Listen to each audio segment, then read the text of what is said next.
मंचावर उपस्थित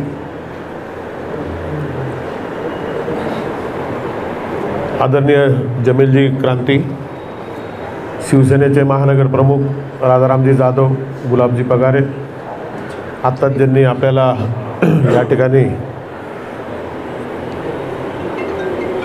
आंदोलनाच्या बाबतीत एक प्रास्ताविकपर या ठिकाणी माहिती दिली असे दिनेशजी ठाकरे, राजेंद्रजी शेलार, मदन बापू, संजयजी काळे, मनोजजी जगताप, दिनेशजी पाटील, दीपकजी शिंदे,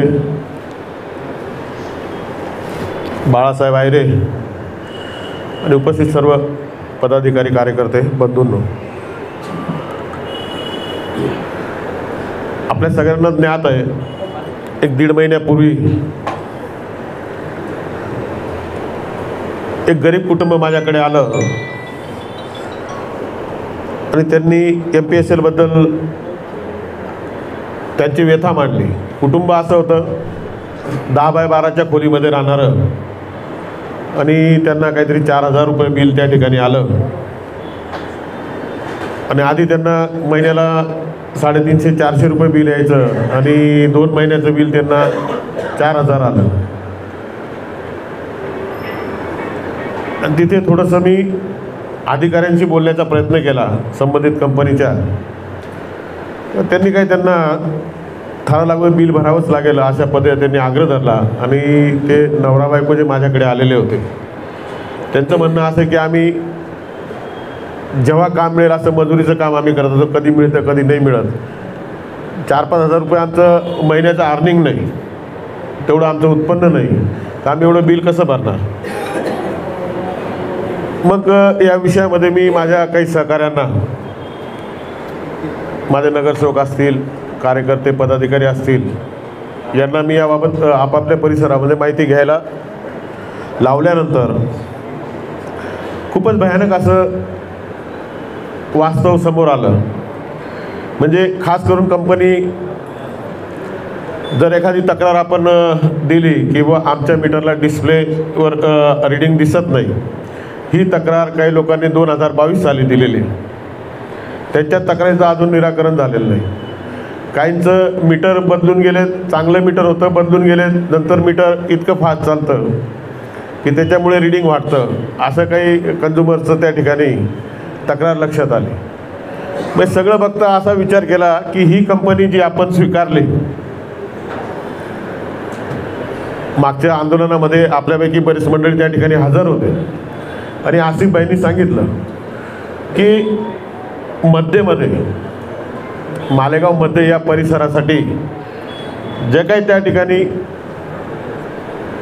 महावितरणला तुटीवर त्याच्यावर त्यांना नियंत्रण आणता येत नव्हतं, म्हणून फक्त आणि फक्त हा मालेगाव मध्येसाठी खाजगीकरण करण्याचा हा विषय होता. आणि त्यावेळेस खाजगीकरणाचं जे टेंडर काढलं गेलं तर पहिली निविदामध्ये फक्त मालेगावमध्येच होतं. नंतर दुसऱ्या निविदेमध्ये मालेगावमध्येतील, मालेगाव बाह्यतील शहरातील जो भाग आहे, वाघसाहेबवरती इकडून तर त्याचा समावेश करून नंतर टेंडर फ्लॅश, निविदा फ्लॅश झाली आणि आपण अनेक गोष्टींमध्ये खाजगीकरणाचा आपण स्वीकार केलेला आहे. कारण खाजगीकरणातून आपल्याला ज्या सुविधा दिल्या जातात त्या पद्धतीच्या सुविधा आपल्याला सरकारी यंत्रणेमार्फत मिळू शकत नाही, म्हणून आपण खाजगीकरणाचा स्वीकार करतो. जसं उदाहरण जर द्यायचं झालं तर आपल्याकडे ST महामंडळ आहे, महिलांना त्या ठिकाणी आता 50% कुठेही प्रवास करता येतो, ज्येष्ठ नागरिकांना मोफत प्रवास करता येतो. परंतु तरीसुद्धा जर पुण्याला जायचं असेल, मुंबईला जायचं असेल, जे आपल्याला 100 रुपयापासून 200, 250, 300 रुपयापर्यंत आपण जाऊ शकतो एस टी महामंडळाने, परंतु त्या ठिकाणी आपण कधी 1000, 1200, 1500 रुपयापर्यंत पेड करून आपण या खाजगीकरणाच्या ज्या बसेस आहेत त्याचा आपण या ठिकाणी आराम मिळतो. आणि अशा अनेक गोष्टी आहेत. एक उदाहरण म्हणून तुम्हाला हे सांगितलं की खाजगीकरणाचा स्वीकार आपण का करतो. मग ह्या कंपनीकडनं अपेक्षा होत्या, वारंवार त्याच्या तक्रारी असतात, पोल पडून जाणं, तारा लोंबकळणं, झाडांमधून तारा गेल्यानंतर त्या झाडांची कत्तल करणं, असं दरवेळेस आपल्याला बघायला मिळायचं. म्हणून या कंपनीला जवळपास 20 कोटी रुपये वर्षाला यांना या सगळ्या गोष्टींवर खर्च करायचा होता. 20 कोटी कशासाठी? तर त्या झाडांमधून ज्या तारा गेलेल्या असतील, घरांच्या जवळून ज्या तारा गेलेल्या असतील, बिल्डिंगाच्या जवळून त्यांना कोटिंग करणं, त्याचबरोबर काही ठिकाणी ह्या तारा भूमिगत करणं, आणि जे ट्रान्सफॉर्मर्स आहेत, आज आपण जर बघितलं तर अनेक ठिकाणी जो काही आपल्याला लोड शेडिंगला किंवा पूर्व सूचना न मिळता कुठं अचानक लाईट जाते, तर ह्या गोष्टी 5 वर्ष होऊन सुद्धा याच्यामध्ये सुधारणा झालेली नाही. आता आपण पावसाळ्याला सुरुवात झाली त्यावेळेस बघितलं की छोटे मोठे वादळं आलेत आणि आपल्याला जवळपास 8-8, 10-10 तास, 12-12 तास आपल्याला अंधारात राहावं लागलं. अनेकांना या गोष्टीचा त्रास झाला. प्रत्येक घरामध्ये पेशंट असतात, त्यांना या त्रासाला सामोरं जावं लागलं. पण ह्या निर्डालेल्या कंपनीवर कुठल्याही प्रकारचा त्या ठिकाणी फरक पडत नव्हता. आपण सगळ्यांनी त्या ठिकाणी याचा अनुभव घेतला असेल. मग यासाठी आम्ही हे आंदोलन त्या ठिकाणी एक लाक्षणिक आंदोलन केलं, कंपनीसमोर धरणे आंदोलन केलं. आणि आम्हाला ही आता कंपनीच नको, तर कंपनीला आम्ही इशारा दिला की तुम्ही तुमचा काशा गुंडाळायला सुरुवात केला, कारण तुम्ही जे काही कॉन्ट्रॅक्ट केलेलं आहे त्याच्यामध्ये अनेक अटी शर्तींचा भंग तुम्ही केलेला आहे. अनेक विषय आहेत त्यामध्ये, आणि अटी शर्तीचा भंग झाल्यानंतर यांना वास्तविक शासनाने ब्लॅकलिस्ट केलं पाहिजे. आणि आम्ही आंदोलनामध्ये सांगितलं होतं की आम्ही 18 जुलैला या ठिकाणी मोर्चा काढू. पण दरम्यान आपल्या सगळ्यांना ज्ञात आहे की पावसाळी अधिवेशन चालू होतं. पावसाळी अधिवेशन चालू असताना आम्ही भारतीय जनता पक्षाचे म्हणजे सत्ताधारी पक्ष यांचे जे प्रदेशाध्यक्ष आहेत बावनकुळे साहेब यांची भेट घेऊन आम्ही देवेंद्रजींची, या ठिकाणी देवेंद्रजी फडणवीस हे ऊर्जा मंत्री आहेत, आम्ही त्यासाठी पाठपुरावा करतो. त्यांच्या दालनामध्ये बैठक होऊन हे सगळे विषय शासन स्तरावर पण माहिती झाले पाहिजेत आणि काय सावळा गोंधळ या ठिकाणी चाललेला आहे हे सुद्धा निदर्शनात आलं पाहिजे. या दृष्टीने तो आमचा पाठपुरावा चाललेला होता. अजून आम्हाला त्यासाठी वेळ मिळालेली नाही आहे. कदाचित या 5 तारखेच्या आसपास ती वेळ मिळू शकते अशी शक्यता आहे. आणि असं असताना जे काही मुद्दे आम्ही या ठिकाणी घेऊन आलो होतो, हे मुद्दे प्रकर्षाने आम्हाला जनतेमध्ये न्यायचे आहेत. त्यानंतर शासनाकडे याचा पाठपुरावा करायचा आहे. त्याचबरोबर मालेगावातील निष्णात वकील मर्चंट साहेब त्यांना आम्ही या ठिकाणी पत्रकार परिषदेसाठी बोलवलं होतं, परंतु तब्येतीमुळे त्यांना तब्येत व्यवस्थित नसल्या कारणाने ते या ठिकाणी येऊ शकलेले नाहीत. त्यांच्याकडनंही आम्ही काही मुद्द्यांवर हायकोर्टात याबाबत काही रीट दाखल करता येईल का या पद्धतीने चाचपणी आमची चालू आहे. आणि असे काही मुद्दे आलेले आहेत समोर की नक्कीच या कंपनीच्या विरोधात हायकोर्टात सुद्धा आपल्याला या ठिकाणी रीट दाखल करता येईल. आणि दरम्यानच्या काळामध्ये ह्या आंदोलनाकडे सामान्य जनते एका आशेने या ठिकाणी बघत होते. आणि आपण सगळे मालेगाव शहरातील आहोत. मालेगाव शहरातला अनेक वर्षापासूनचा कामकाजामध्ये जो काही आता बदल झालेला आहे तो आपण सगळे आपल्या उघड्या डोळ्यांनी बघत आहोत. म्हणजे एखादा कार्यकर्ता असेल, एखादी सामाजिक संघटना असेल, एखादा राजकीय पक्ष असेल, तो जर एखाद्या मुद्द्याला घेऊन ज्या चुकीच्या गोष्टी आहेत त्याला विरोध करू लागला किंवा या शहराच्या दृष्टिकोनातून रास्त मागण्या मांडू लागला, या शहराच्या विकासामध्ये भर घालणारे मुद्दे घेऊन काही आंदोलनं करू लागलेत, तर अशी आंदोलनं एकतर दाबली गेलीत किंवा त्यांना हायजॅक करण्यात आलेले. अशी अनेक उदाहरणं आहेत आणि माझ्या बाबतीत तर या गोष्टी नेहमीच घडतात. छत्रपती शिवाजी महाराजांच्या जयंतीला मागच्या 4-5 वर्षापूर्वी एक वेगळं स्वरूप देण्याचा त्या ठिकाणी मी प्रयत्न केला.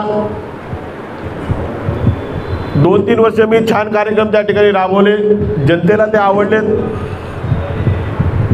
कधी नव्हे अशी गर्दी त्या ठिकाणी व्हायला लागली, बालगोपाळ महिला त्या ठिकाणी यायला लागल्यात. नंतर सत्तेचा वापर करून त्या ठिकाणी मला 3ऱ्या वर्षी परवानगी नाकारली. तो कार्यक्रम हायजॅक झाला. त्याच्यामुळे कुठेतरी सुचलं की आपण ज्या महाराजांच्या नावाने या ठिकाणी राजकारण करतो त्या महाराजांना आपण खूपच दुर्लक्षित केलंय. म्हणून त्या ठिकाणी स्मारकाचं सुशोभीकरण करण्याचा, शिवतीर्थाचं सुशोभीकरण करण्याचा त्या ठिकाणी प्रयत्न केला. सुरुवातीला फक्त राजाराम जाधव होते स्थायी सभापती. त्यांच्या काळात 20 लाख रुपये 30 लाख रुपये त्यावेळेस मंजूर झाले. 30 लाख मंजूर करून स्थायीला मंजूर झाले. त्याच्यानंतर त्यांनी त्या ठिकाणी कामाचा शुभारंभ पण केला, टेंडर पण काढलं गेलं, निविदा काढली गेली. त्यावेळेस मात्र मी आग्रह धरला सोशल मीडियातून की हे काही जे चाललेलं हे मला मान्य नाही, माझ्या संकल्पामध्ये हे बसत नाही. आणि आज तुम्ही 30 लाखामध्ये महाराजांचं स्मारक करायला निघालात, तर माझी पोस्ट आज पण तुम्ही माझ्या वॉलवर जाऊन बघू शकतात की त्यावेळेस मी सांगितलं की हे मला मान्य नाही, येणाऱ्या काळामध्ये हे काम मी तोडेल आणि मी माझ्या पद्धतीने त्या ठिकाणी किमान 1 कोटीच्या पुढे या ठिकाणी निधी आणून त्याचं सुशोभीकरण या ठिकाणी मी करेन. नंतर काम थांबवण्यात आलं, वाढीव निधी मंजूर केला, त्याचं 2-3 वेळेस उद्घाटन झाले.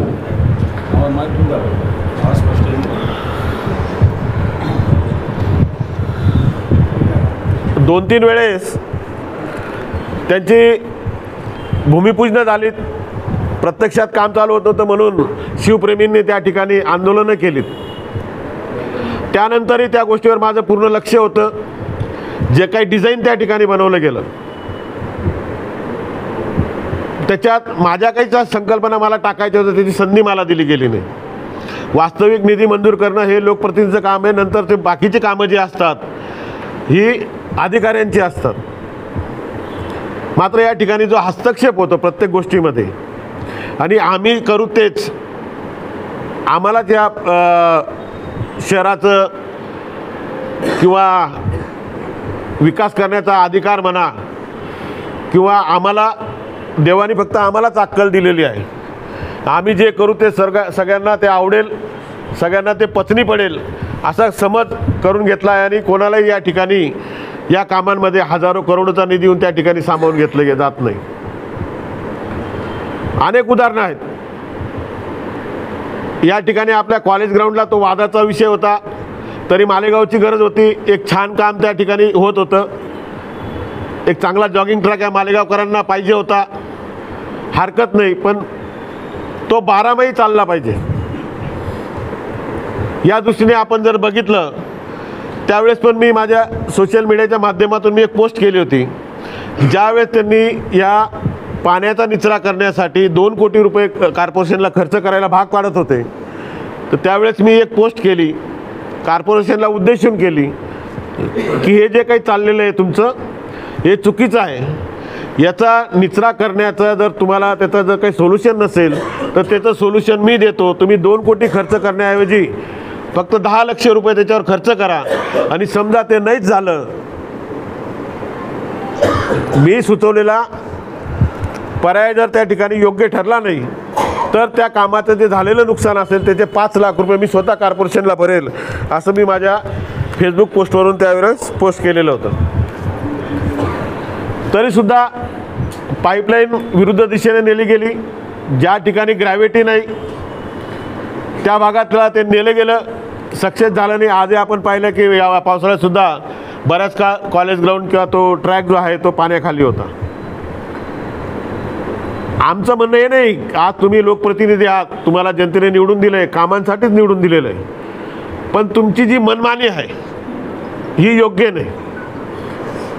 कारण तुमचे एक नाही अनेक प्रोजेक्ट असे फेल झालेले आहेत. तुम्ही आजही जे काही आपले महापालिकेचे पाणी पुरवठा अभियंता आणि बागबगीचा ज्यांच्याकडे जो विभाग होता, आता ते रिटायर झाले, झहीर साहेब, झहीर अन्सारी तुम्ही सगळे ओळखत असाल, आणि अमानतुल्ला पीर मोहम्मद हे स्थायीचे सभापती होते. आता जो खड्डा जो आहे आपला, ज्या ठिकाणी आता ते डीके गार्डन, आपण जिजामाता गार्डन ज्याला आपण म्हणतो, त्या ठिकाणी एक चांगलं उद्यान करायचं. उद्यान विभाग हा पाणी पुरवठा विभागाला कधी कधी संलग्न असतो किंवा त्यावेळेस तो झहीर साहेबांकडे होता. तर माझ्या डोक्यात एक संकल्पना होती आणि ती मी त्यांच्यासमोर मांडली आणि त्यांना तो विषय एक मी दमनमध्ये मिरामार म्हणून जे एक हॉटेल आहे, ते हॉटेल असं एक ज्याला म्हणतो आपण आयलँड किंवा आजूबाजूला पाणी आणि मध्ये जमीन, आणि त्या ठिकाणी ते हॉटेल, त्या ठिकाणी सुंदर असं गार्डन त्या ठिकाणी निर्माण केलं आहे हॉटेलवाल्यांनी. पण आपल्याला ते या ठिकाणी मालेगाव नागरिकांसाठी त्या ठिकाणी आपल्याला ते त्या पद्धतीचं करायचं होतं. माझं मत असं होतं की रस्त्याला लागून, रस्त्याच्या लेवलला लागून त्या खड्ड्याच्या सेंटरमध्ये मोठा भराव करायचा, पाण्याचं अस्तित्व ते तसंच राहू द्यायचं.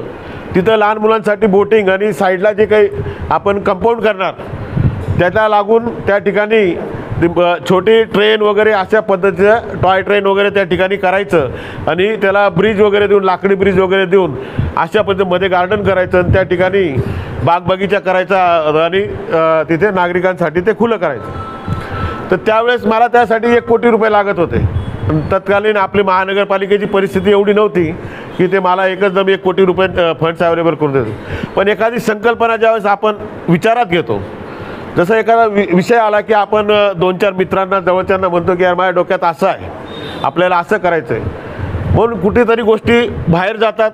बाहेर गेल्या की मग अशाच पद्धतीने ते जो काही तो खेळ त्या ठिकाणी झाला आपण सगळ्यांनी बघितला.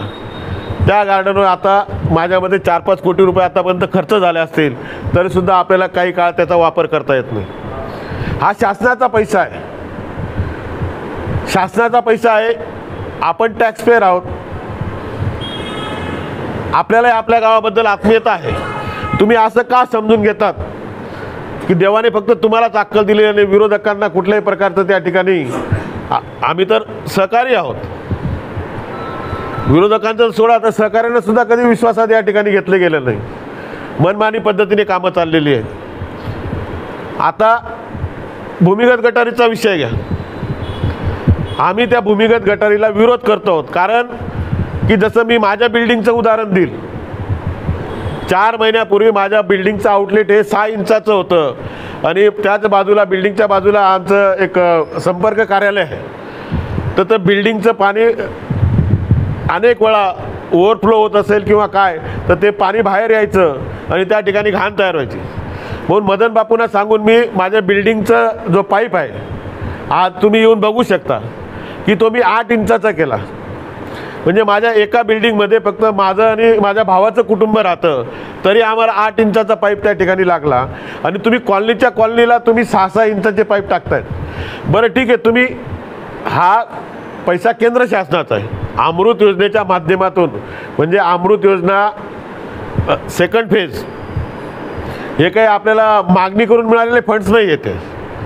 हे आपसूक आपल्या मालेगाव शहराला विकासासाठी मागे 168 कोटी जवळपास आपल्याला पिण्याच्या पाईपलाईनसाठी आलेले होते.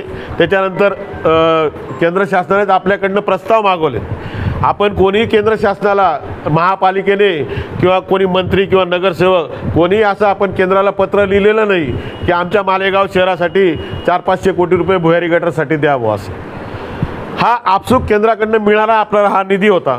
याच्यात 33% केंद्र शासन, 33% राज्य सरकारांनी, 33% जवळपास हा आपला महानगरपालिका त्या ठिकाणी हिस्सा असतो. आणि असं असताना सुद्धा 500 कोटी रुपये मालेगाव शहरासाठी आले, आनंदाची बाब आहे. काही वेळेस आम्ही थोडाफार खासदारांच्या माध्यमातून त्या ठिकाणी पाठपुरावा केला, आता मंजुरी आली त्यावेळेस आम्ही त्या ठिकाणी आनंद पण व्यक्त केला. मात्र नंतर कालांतराने त्याच्या निविदामध्ये त्याच्यामध्ये जे काही विषय यायला लागले समोर, आपण सगळ्यांना ते सगळं ज्ञात आहे. लपून काहीच राहत नाही, फक्त लोक बोलत नाहीत.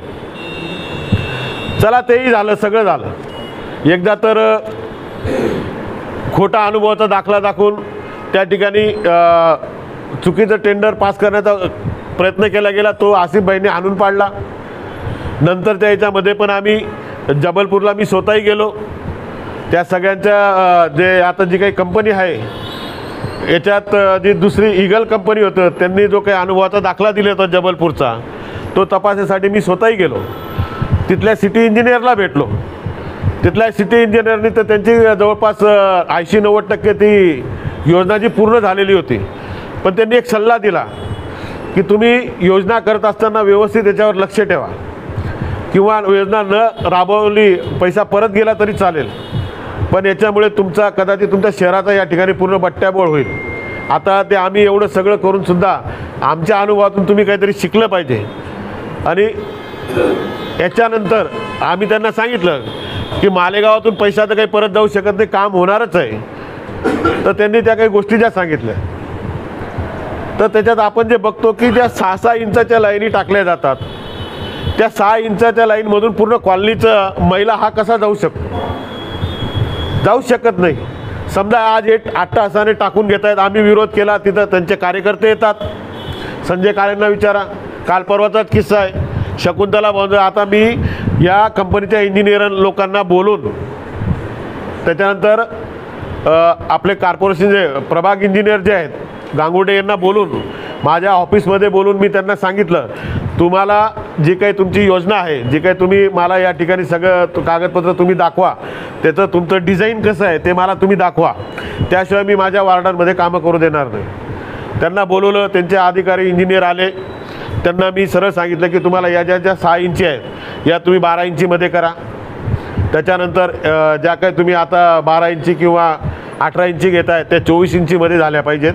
आपल्याला आजचा विचार नाही, येणाऱ्या भविष्यातला किमान 25-30 वर्षाचा विचार करून आपल्याला ही योजना राबवायची. तर त्यांनी सांगितलं की वा याच्यात काही होऊ शकत नाही, पण आम्ही प्रयत्न करू. नंतर दरम्यानच्या काळामध्ये आयुक्तांना सर्वपक्षीय शिष्टमंडळ भेटलं. त्यावेळेस मी नव्हतो, माझ्या ठिकाणी प्रतिनिधी मदन बापू होते. सगळ्या चर्चेत आयुक्तांनी सांगितलं की तुम्हाला सगळ्यांना विश्वासात घेतलं जाईल, त्याशिवाय पुढे जाणार नाहीत.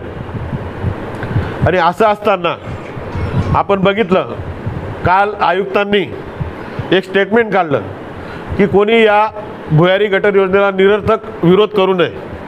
निरर्थक याचा अर्थ काय? म्हणजे आयुक्तसुद्धा आपल्याला लक्षात आलं असेल की एकीकडे शिष्टमंडळाला सांगतात तुमचं म्हणणं आम्हाला पटतं, आपण याच्यावर 1 महिन्यानंतर आपण काहीतरी निर्णय करू, आणि नंतर आयुक्त लगेच काल पत्रक काढतात आणि सांगतात की विरोध हा निरर्थक आहे.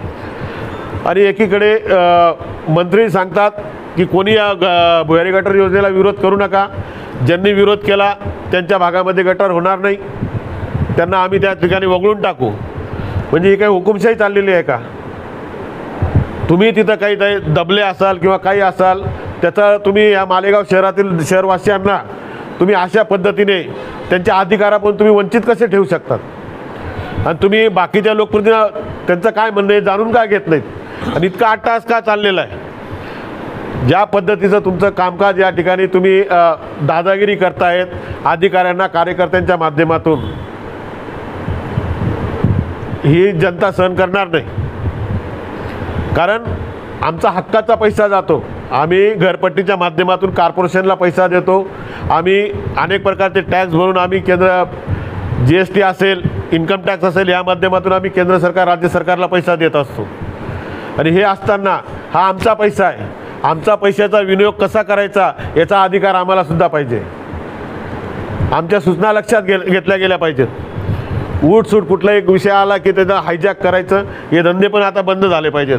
कारण उद्या तुमच्यासाठी मतं मागायला आम्हाला वरून आदेश आला तर आम्हाला फिरावं लागणार. आम्ही जनतेला काय तोंड द्यायचं?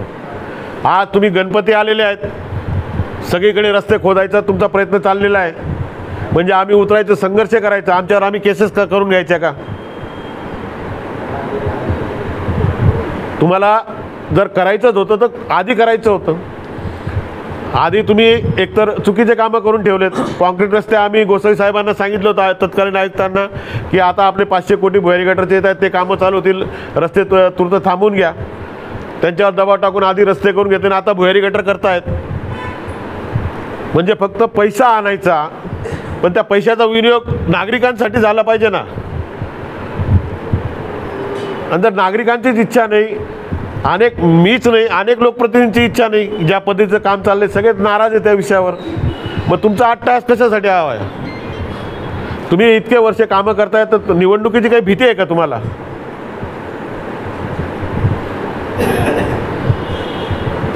हे जे काही आंदोलन त्यांनी आता आम्ही घराघरापर्यंत पोहोचण्याचा या ठिकाणी प्रयत्न करत होतो, याच्यातून एक मोठं आंदोलन उभं करायचं होतं की जेणेकरून कंपनीला या ठिकाणी पळून लावायचं. मात्र मध्येच या ठिकाणी बैठक घेतली. बैठक घेऊन ज्या पद्धतीचं आपण सगळ्यांनी बघितलं, तुम्ही सगळे पण त्या ठिकाणी उपस्थित होतात, कंपनीला सुधारणा सुचवल्या गेल्यात. मग तुम्ही 5 वर्ष काय करत होता? 5 वर्ष तुमचं लक्ष नव्हतं का कंपनी काय करते काय नाही करते? तुम्ही आता सुधारणा, आम्ही सांगतो की कंपनीला घालवा. आज तुमच्याकडे ताकद आहे, सगळं काही. तुम्ही जर ठरवलं तर एका मिनिटात या कंपनीला तुम्ही ब्लॅकलिस्ट करू शकता. मग का करत नाही? याच्यापेक्षा जर चांगल्या सुविधा आपल्याला महावितरण आधी देत होते आपल्याला, मग या कंपनीची गरज काय? हे सांगतात की बुवा त्यांनी आतापर्यंत 55 कोटी रुपये खर्च केलेले आहेत, आतापर्यंत 100 कोटी रुपये खर्च व्हायला पाहिजे होते. मग 55 कोटी खर्च केले तर कुठे केलेले आहेत ते? कोणतं नवीन सबस्टेशन या मालेगाव शहरामध्ये निर्माण झालं? किती ट्रान्सफॉर्मर यांनी नवीन या ठिकाणी लावलेत? माहिती अधिकारी आमच्या वाघ साहेबांनी अनेक प्रश्न विचारलेत, एका प्रश्नाचं उत्तर महिन्याभरात मिळत नाही. मग इतका गंभीर मुद्दा असताना, त्याचबरोबर अगदी गोरगरिबांच्या जीवावर उठणारा हा विषय असताना, त्याच्यामध्ये काहीतरी थातूर मात्र कोणीतरी काहीतरी करता येतं, आपलं कारण नसताना त्या ठिकाणी नाक खुपसायचं. आता करताच आहेत, तुमच्यात ताकद आहे, तर तुम्ही आता ही कंपनी एकतर घालवा आणि यापुढे ज्या नागरिकांच्या तक्रारी ज्या आमच्याकडे असतील या तक्रारीसुद्धा आम्ही आता तुमच्या ऑफिसला पाठवू आणि त्यांचं निराकरण झालं पाहिजे. आमचा उद्देश विरोधाला विरोध नाही आहे, पण तुम्ही घेतला आहे ना विषय, तर तो पूर्णत्वास द्या. आज एवढे हाल होत आहेत, वीज कंपनीची लूट कुठल्याही परिस्थितीत थांबायला तयार नाही. एवढं मोठं आंदोलन करून सुद्धा त्यांची मुजोरी अजून कमी व्हायला तयार नाही. आता तुम्ही त्याचा अनुभव घेतलाय, तुम्ही अंगावर ते घेतलेलं आहे. आता तुमचा न्याय देण्याचं काम तुमचं आहे.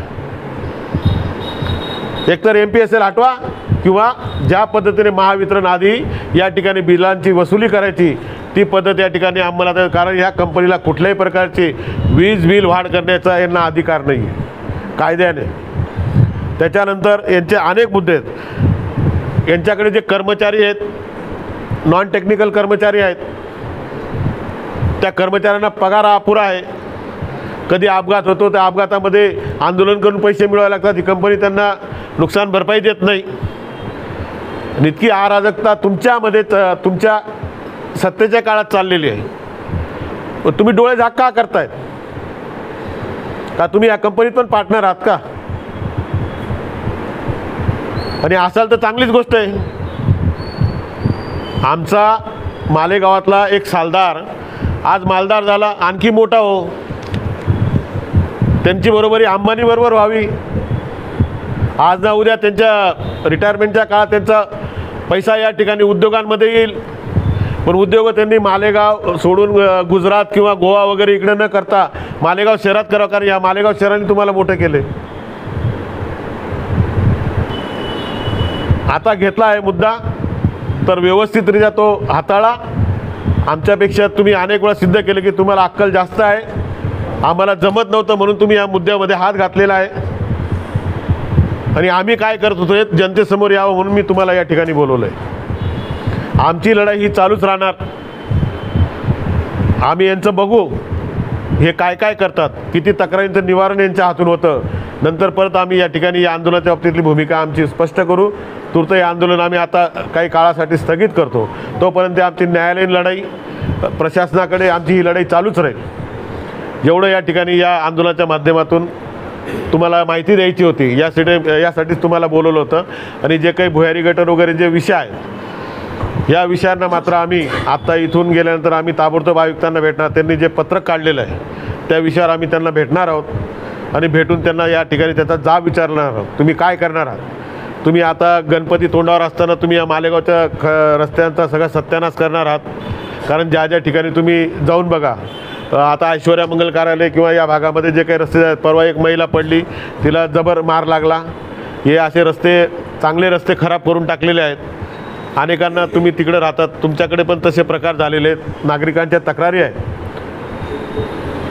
तर हे तूर्त हे काम किमान पावसाळा संपेपर्यंत तरी थांबवायला पाहिजे आणि त्याच्यामध्ये दुरुस्ती करावी.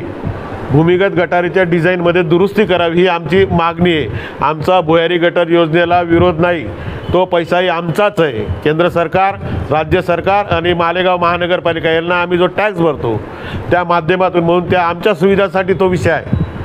तर तो आम्हाला विश्वासात घेऊनच करावा लागेल आणि 8 तासाने जर पूर्ण करण्याचा या ठिकाणी प्रयत्न केला तर आम्ही जशाच तसे उत्तर देण्याचा या ठिकाणी प्रयत्न करू.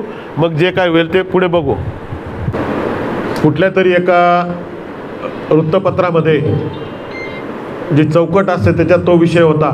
खरा जर झालं तर त्याच्यामुळेच मनात आलं की आपण पण पत्रकार परिषद घ्यावी. आम्हाला असं कुठल्याही प्रकारचं हे नव्हतं, आमंत्रण नव्हतं. बोलवलं असतं तर नक्कीच गेलो असतो आम्ही, कारण आम्हाला पण तिथं समजून घ्यायचं होतं विषय नेमका काय. पण जर निमंत्रण नाही तर आम्ही त्यांच्या याच्यात हस्तक्षेप करायला जाऊ नाही शकत. बाकी यांच्यामध्ये कोणाला असेल तर मला माहिती नाही, पण मला वैयक्तिक या आंदोलनाचा प्रमुख सगळ्यांनी मला नेमलेलं आहे. मला मात्र या ठिकाणी कुठल्याही प्रकारचं आमंत्रण नव्हतं. आणि फक्त ते याच्यामध्ये एका वृत्तपत्राने असं दिलं की आंदोलनकर्ते या ठिकाणी दिसून आले, म्हणजे त्यांचा काही वेगळा हेतू होता का? आंदोलनामागचे आमचे हेतू तुम्हाला सगळे स्पष्ट आहे. तुम्हाला आता काही पेपर्स या ठिकाणी दिले जातील. आमचा पाठपुरावा चाललेला आहे. फक्त आम्ही पावसाळा आहे, त्याबरोबर हिवाळी अधिवेशनामध्ये 15-20 दिवस गेलेत. या सगळ्या गोष्टींमुळे थोडंसं या ठिकाणी दुर्लक्ष, तर बाकीची कंपनी या ठिकाणी जे काही मंडळी सगळे काम करतच होती. आणि आमचा प्रयत्न आहे की आधी शासनाकडे हा विषय एकदा आपण आंदोलन केलं तर शासनाचंही लक्ष या ठिकाणी आपण आधी वेधू.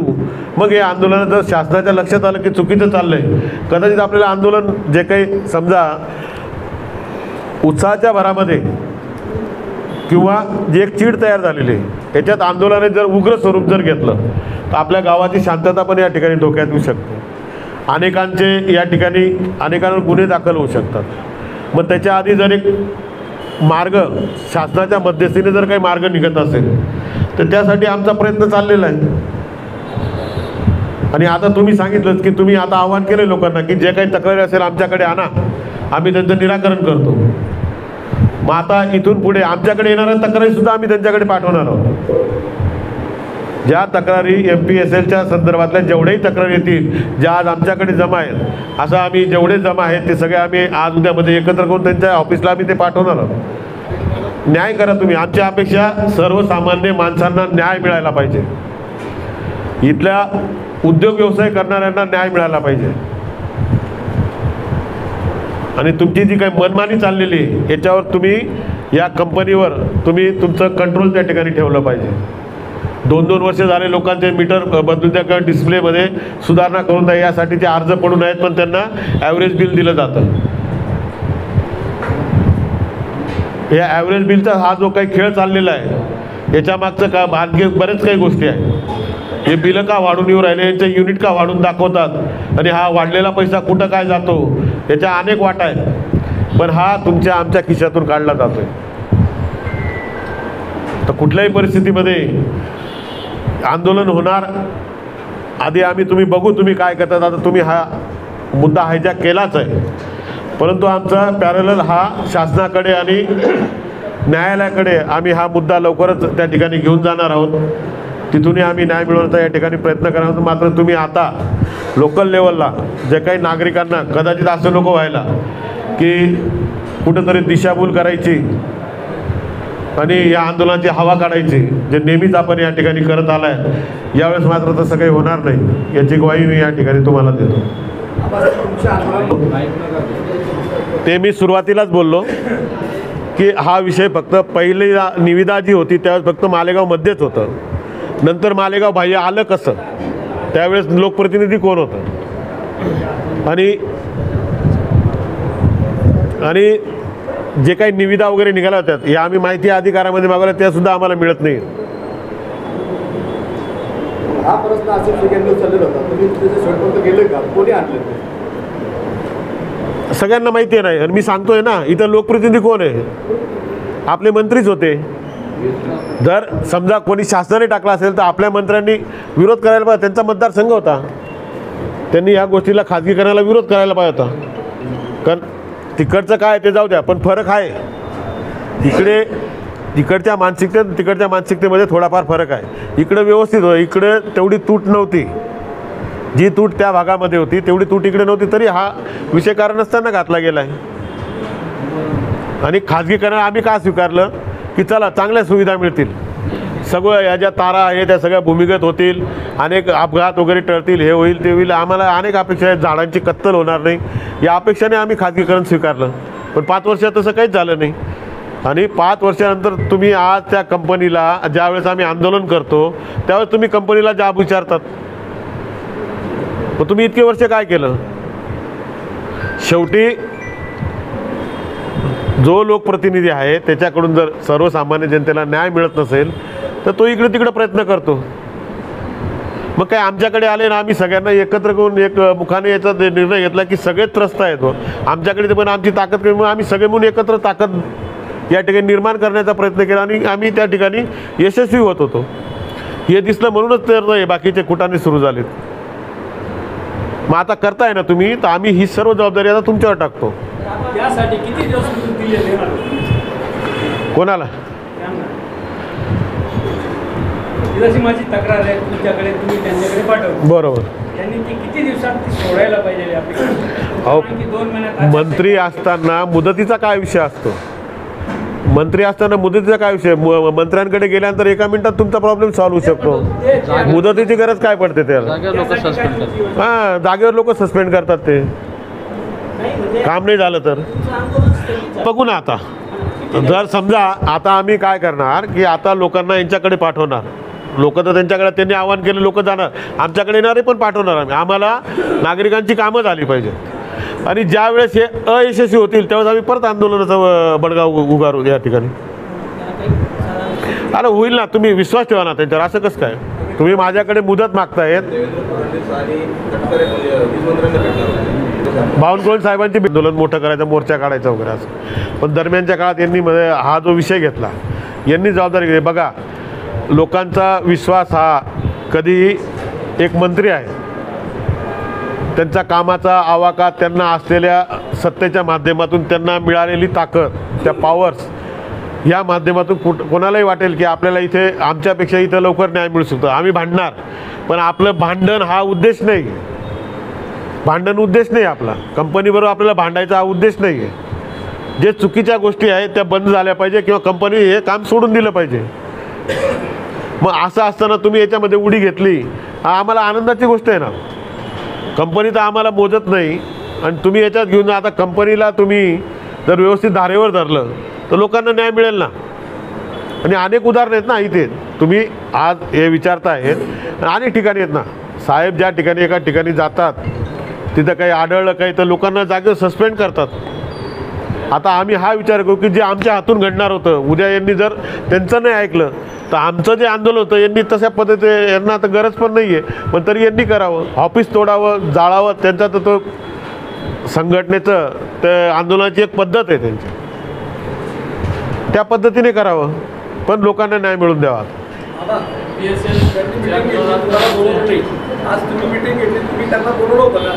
कोण कशाला बोलू? आम्ही त्यांना आधीपासून बोलवलं नाही. कारण आमचं म्हणणं आहे की जबाबदारीच त्यांची आहे. जर सगळ्या गोष्टी तुम्ही ज्या करतात ना तर ही पण जबाबदारी तुमचीच आहे. तुम्हाला काही कळत नव्हतं का नागरिकांची एवढी लूट चाललेली आहे? आम्ही आंदोलन करावं लागलं, मग कळालं तर आता कळालं ना, तर मग आता पूर्ण करायचं ना. आता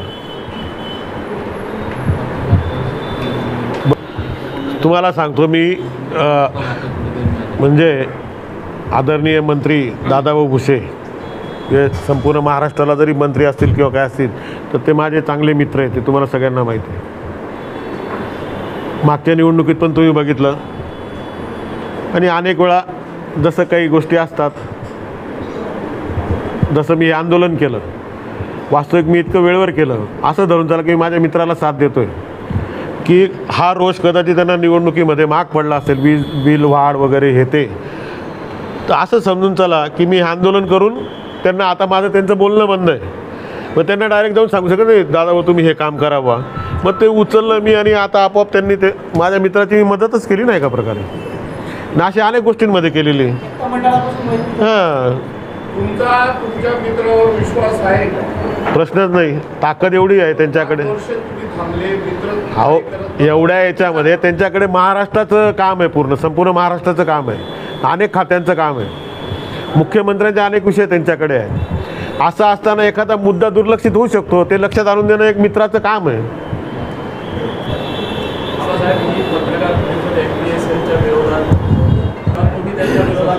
एक मिनिट, आम्ही तुम्हाला हे म्हणजे तुम्हाला परवा सांगितलं की आम्हाला प्रेस घ्यायची आहे, बरोबर आहे.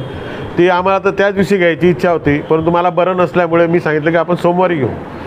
आता सोमवारपर्यंत भुयारी गटर विषयावर त्याच्या आधीची घटना कुठली घडलेली होती की सर्वपक्षीय शिष्टमंडळ जाऊन आयुक्तांना भेटलं, त्यांनी त्यांची बाजू मांडली, आयुक्तांनी त्यांना शब्द दिला की 1 महिन्यामध्ये आपण या सगळ्या गोष्टींवर व्यवस्थित तोडगा काढू, नंतर कामाला सुरुवात करू, बरोबर.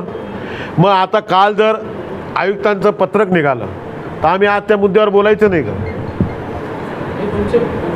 नाही, आता आम्हाला संशय आहे.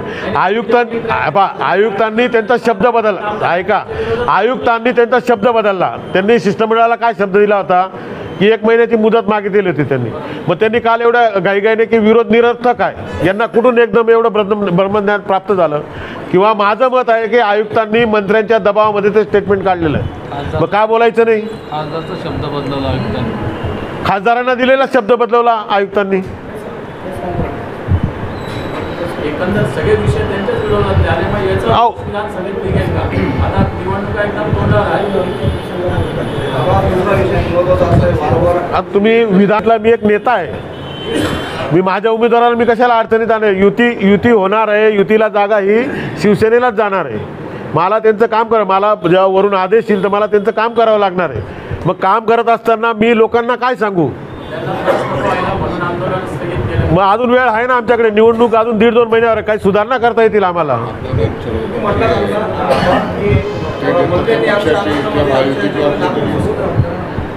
ना खूपच ना, असं कशाला? मी जर सांगतो की मी त्यांना सतर्क केलं, एक चांगला मुद्दा मी त्यांना दिला, हां, त्यांना सतर्क केलं, त्यांना चांगला मुद्दा दिला. याच्यातून अनेक लोक, खूप प्रचंड नाराजी आहे लोकांमध्ये.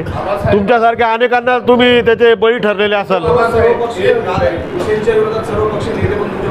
आहेत ना, हितासाठीच आहेत ना, त्यांचं मत असं थोडी आहे. त्यांचं यासाठी आम्ही एकदा सर्वसामान्य नागरिकांना न्याय मिळायला पाहिजे. जर ते भुसे साहेब देत असतील तर कोणाचं नाव आहे इथं? आबासाहेब असं म्हटलं जातं शिंदे सेनेने भाजपचं काम केलं नाही लोकसभेत, काही नाराजी आहे का? राजकीय विषय नाही, आता फक्त सर्वसामान्य नागरिकांचा विषय चालू आहे. इलेक्शनचा विषय नंतर का ते आता ज्यावेळेस युतीच्या बैठका वगैरे होतील, त्यावेळेस ते विषय येतील ना, अशी व्यवस्था ते निश्चित करतील. त्याच्यानंतर दुसरा विषय जो अचानक आला भूमिगत गटारीचा, या विषयावर मात्र कुठल्याही प्रकारचं कॉम्प्रोमाइज होणार नाही. आणि या ठिकाणी मी तर म्हणतो की यांनी आता महिनाभर हे काम स्थगितच करावं. गणपती उत्सव आहे, अनेक ठिकाणी अडचणी निर्माण होतील, पावसाळा चालू आहे, उगा त्यांनी अट्टास करू नये. कामं मंजूर आहेत, लोकांना कळतंय होणार, त्याच्यावर पण लोक मतं देतील. असं काही नाही की कामं झाल्यावरच देतील.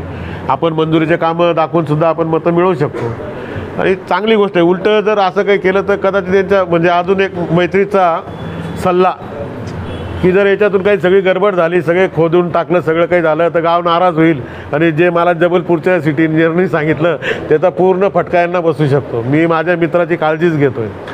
तर तूर्त बंद करावं, हे गणपती उत्सव होऊ द्यावा, पावसाळा थांबू द्यावा, मग कामाला सुरुवात करावी. तुमच्या मित्राकडून तुमची अपेक्षा पूर्ती झाली नाही, हां, तर मग निवडणुकीत तुमची काय भूमिका राहणार आहे? नाही, मला मित्राबरोबरच राहावं लागेल. मित्र म्हणजे मीन्स आमचं, ते सर्व करायची गरजच नाही. ऐका ना तुम्ही, मित्र मीन्स मित्र ते आवर एक खाजगी मैत्री आणि एक राजकीय. म्हणजे आता आम्ही महायुतीत आहोत, महायुतीत मला पक्ष मला आदेश करेल तर मला माझा पक्षाचा आदेश मानावा लागेल ना.